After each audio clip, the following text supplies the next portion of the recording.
আসসালামু আলাইকুম। প্রবাসীদের কাজ এটাই যে প্রবাস জীবন।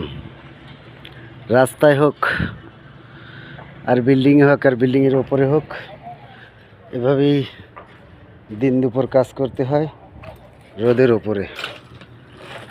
সবাই আমাদের জন্য দোয়া রাখবেন, আমরা যেন সুস্থ সামলভাবে এভাবে কর্মজীবন চালিয়ে যেতে পারি। বাংলাদেশকে স্বচ্ছ রাখার জন্য সারা প্রবাসীদের জন্য সবাই দোয়া করবেন। প্রবাসীরা হলো একটা রেমিটেন্স, বাংলাদেশের অন্যতম একটা অবদান।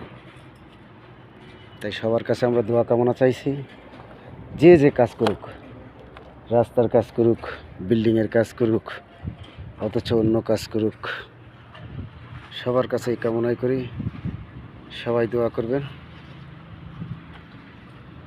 ভালো থাকবেন। এটাই প্রবাসীদের জীবন।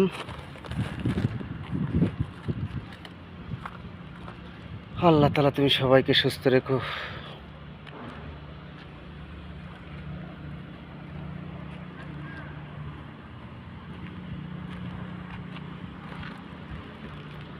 শুধু বিল্ডিং আর বিল্ডিং, কাজ আর বিল্ডিং, এছাড়া আর কিছুই দেখা যাচ্ছে না।